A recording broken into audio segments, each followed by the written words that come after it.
welcome to Real Image. I'm Rida. And this is Ira.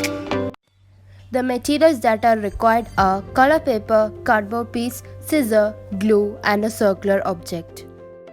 Now take the cardboard piece and draw a circle with the circular object. Once you're done with that circle, you have to draw another circle inside it, then cut it out. Now take any color paper of your choice. Here we are using red. Now place the paper, take a smaller circular object or using compass draw a circle.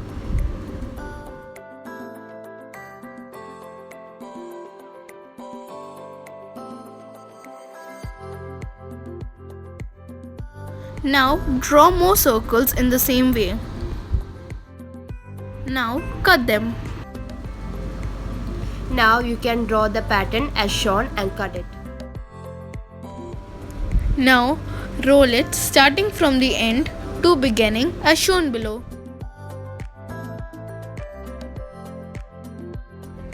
Now when you get a rose-like shape, adjust it into the way you like, then put glue at the end to secure it.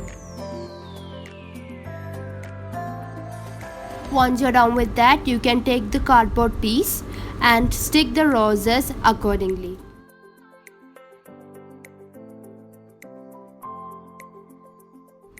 Take a green color paper and fold it like shown to get a square sheet of paper.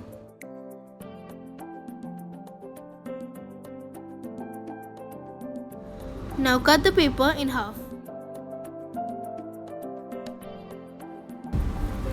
Now fold the paper into half.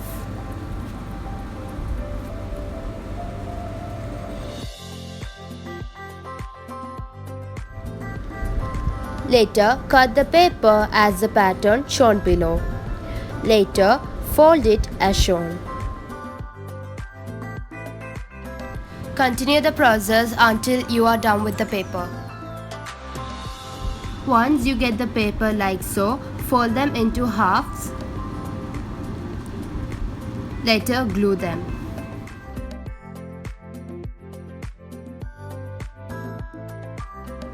Now bring back the cardboard and attach the leaf to it. You can also add a thread at the back for hanging it in the wall. Thanks for watching. Like, share, subscribe. Hit the notification bell to get notified when we post new videos. Comment down below what you think about our video and what our next video should be. Signing off.